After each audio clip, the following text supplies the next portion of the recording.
एक बार लोहे की दुकान में अपने पिता के साथ काम कर रहे एक बालक ने अचानक ही अपने पिता से पूछा, पिताजी, इस दुनिया में मनुष्य की क्या कीमत है? पिता एक छोटे से बच्चे से ऐसे गंभीर सवाल सुनकर हैरान रह गए, लेकिन फिर बोले, बेटे, एक मनुष्य की कीमत आंकना बहुत मुश्किल है, वो तो अनमोल है। बालक, क्या सभी उतने ही कीमती और महत्वपूर्ण हैं? पिता, हाँ बेटे।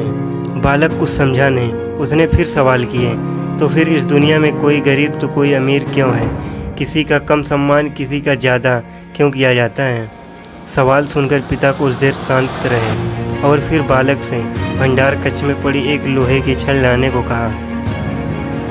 सवाल सुनकर पिता कुछ देर तक शांत रहे और फिर बालक से भंडार कक्ष में पड़ी एक लोहे की छड़ लाने को कहे। छड़ लाते ही पिता ने पूछा, इसकी क्या कीमत होगी?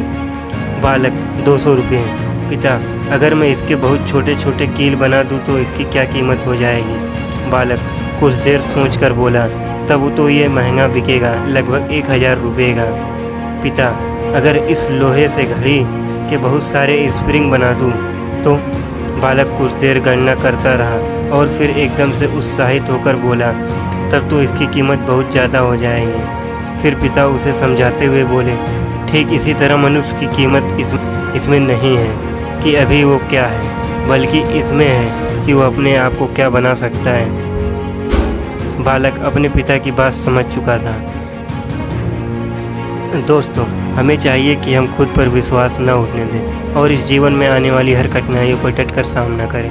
कई बार हालात अपने अनुकूल नहीं होते, मगर हम इन हालातों को भी बदल सकते हैं, हम अगर मनुष्य अपनी असल कीमत पहचान लें।